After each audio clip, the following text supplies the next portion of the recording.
Gabriel, Raíssa, mais uma vez aqui para a gente esclarecer algumas questões. Essa semana foi uma semana curiosa e relativamente divertida, vamos usar esse termo, na discussão sobre essa questão da reforma tributária. A reforma tributária ela vem sendo discutida no Congresso Nacional já há algum tempo, desde a entrada do novo presidente, do presidente Lula, que a reforma tributária foi pautada logo nos primeiros meses de seu governo.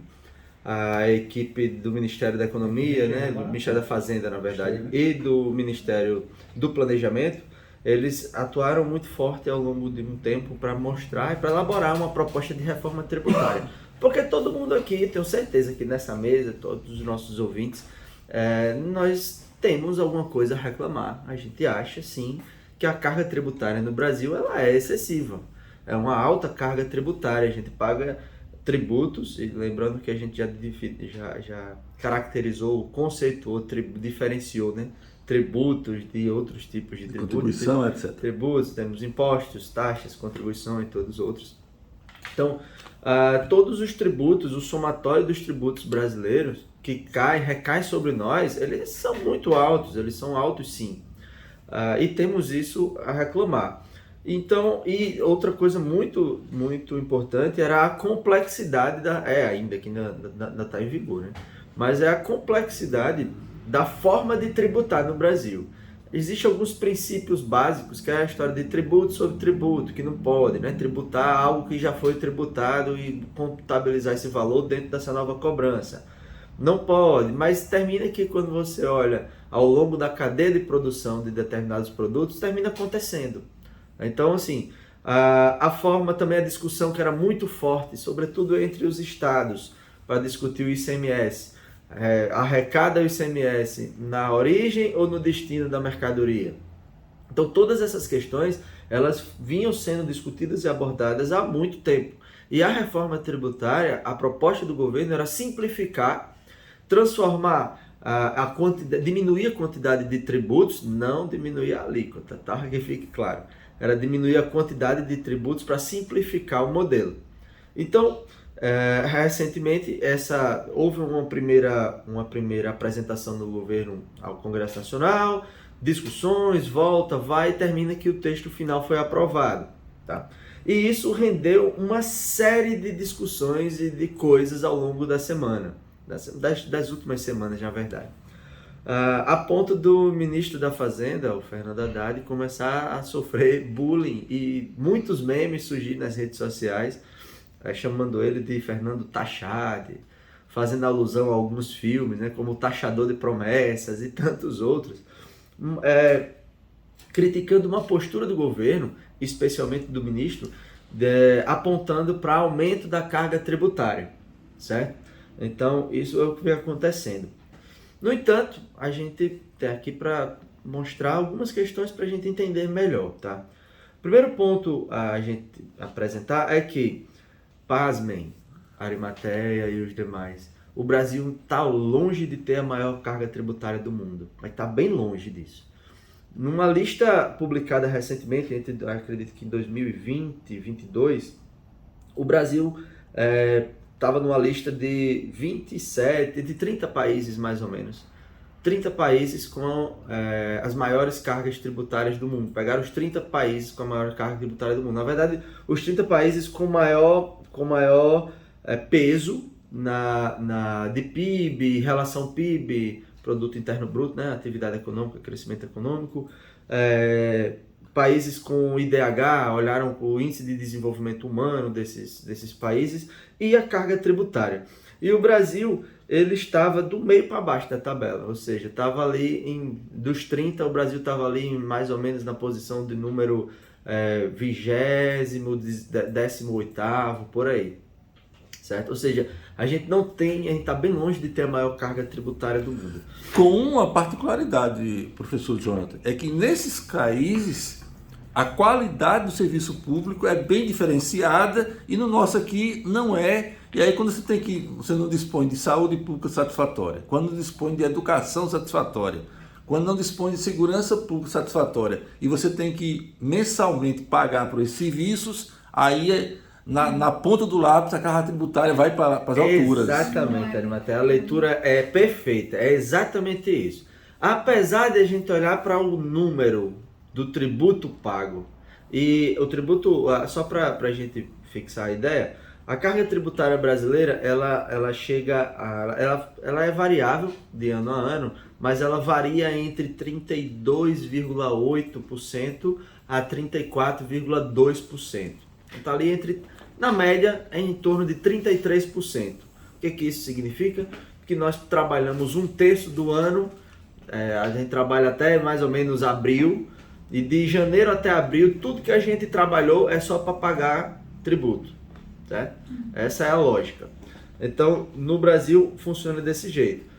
No entanto, a carga tributária ela é alta, não é das mais altas, mas ela é muito alta. Só que a gente considera que ela é dobrada. Por que ela é dobrada? Porque eu pago tributo para eu ter uma saúde pública de qualidade. Muitas das vezes isso não acontece e boa parte das pessoas contratam um plano de saúde. Então eu estou pagando 2 vezes pelo mesmo serviço.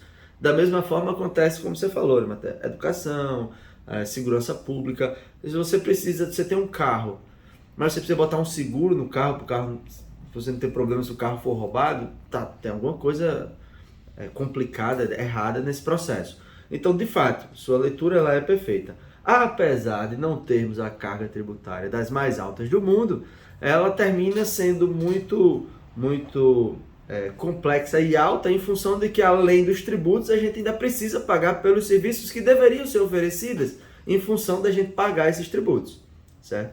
Então, de fato, a carga termina sendo dobrada e fica muito elevada nesses termos.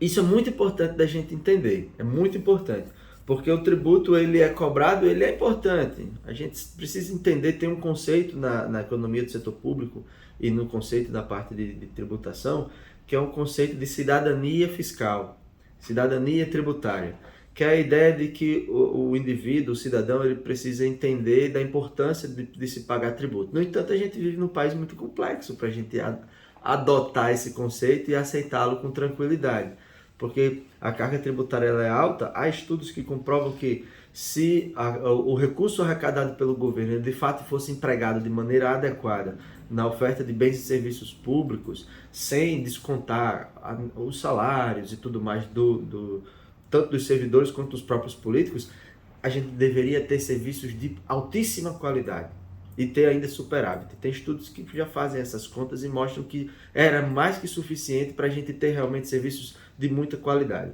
Tá? Então, no final desse discurso, qual é a principal coisa que a gente precisa entender? A gente precisa entender que o principal problema não está apenas ou não é necessariamente a carga tributária ou o tributo que a gente paga. O problema é como os nossos governantes fazem uso do recurso público. É aí onde está o grande problema brasileiro.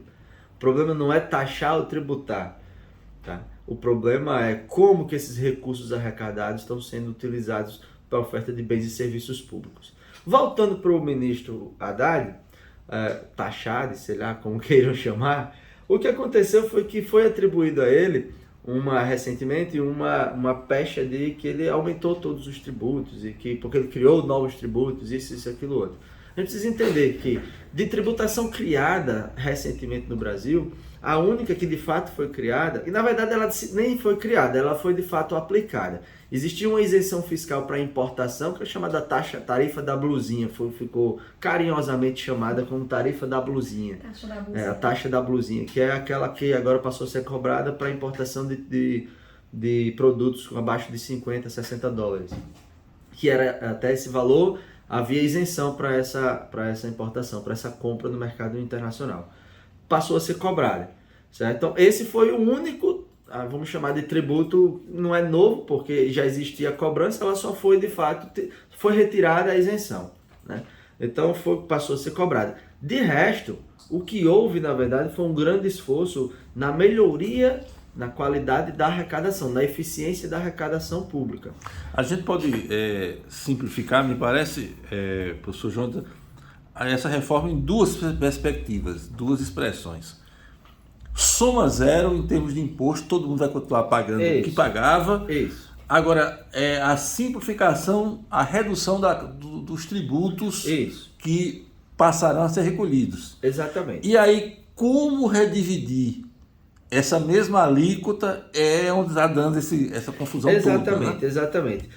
A tributação, a gente foi eliminado 3 tributos federais e construído um único tributo para isso no lugar. E foram eliminados também 3 outros tributos que eram de característica dos outros entes federais, tanto dos estados quanto do município. E foi criado fundos específicos para arrecadação desses tributos, para depois haver a partilha deles. É aí onde está tendo a confusão. Porque muitos estados e muitos municípios, eles vão contribuir mais para esse fundo do que outros.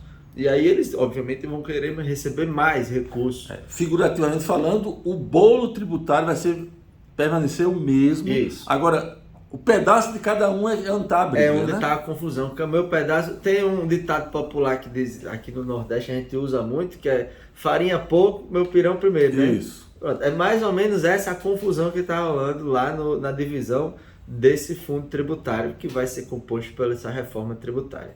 Então, assim, pessoal, todos os ouvintes, vocês, nesse primeiro momento da reforma tributária, não estou prometendo isso para sempre, tá? Estou dizendo que para esse momento, ninguém vai pagar mais, ninguém vai pagar menos. O grande ganho da reforma é a eficiência na arrecadação e para as pessoas de mais baixa renda, essas sim vão ter alguns benefícios associados, que são os benefícios relativos àqueles cashbacks, né? O tão famoso cashback, que eu ainda preciso entender o mecanismo de como vai funcionar, mas a ideia é, na compra de determinados bens e serviços que são da base, né? São necessários e fundamentais para o cidadão, os cidadãos que estão lá cadastrados nos cadastros únicos, né? Que estão lá de mais baixa renda, eles vão ter direito a ter retornos econômicos, vai voltar dinheiro para eles, para que eles possam fazer outras compras, pagar outros tributos, a partir desse mecanismo de cashback.